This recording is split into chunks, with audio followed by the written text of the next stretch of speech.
Hi, I'm Connie White with RE/MAX Realty Advisors, and this is the first interview in a series of my interviewing experts in the local business community.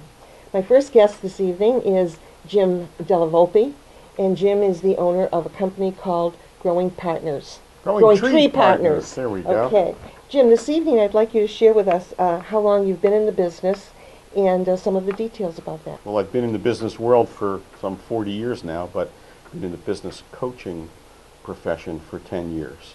Um, and I work alone. It's a one-person business by choice. What is a business coach? What do you do? My role is to be a supportive counselor slash mentor for my clients. I can be their go-to person. There's confidentiality involved. There's skill development involved, as well as accountability comes into play when you work with a business coach. Tell me a little bit about the type of client that you coach. My typical clients are usually achievement-oriented folks who are already good at what they do. They're successful.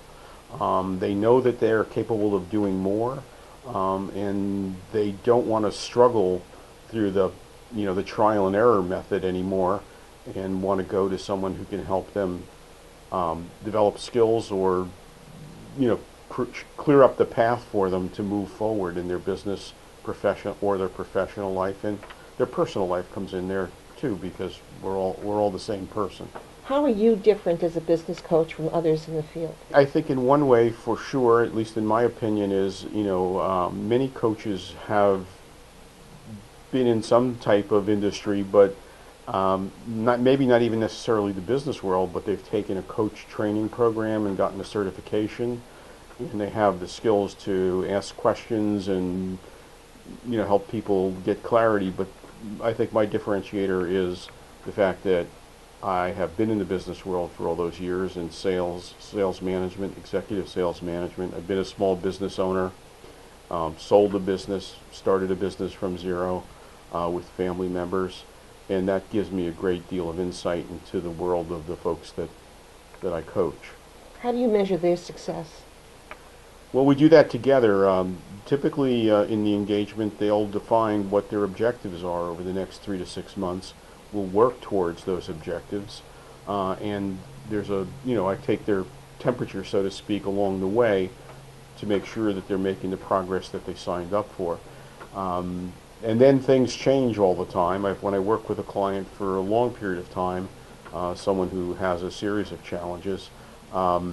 Example, recently I worked with a client who has 10 salespeople, and he's the president, he's the owner, but he's also the director of sales, and he had at least 3 chronic underperformers who were not meeting their draw, and he just didn't have it in him to confront them.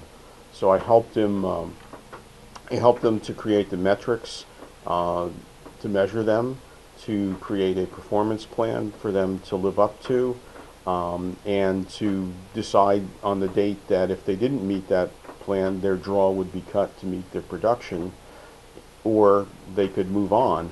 We didn't really fire anyone, but 2 of the 3 fired themselves when they felt that they were being measured and scrutinized rather than just having their way with doing what they wanted to do, so to speak, and getting paid anyway.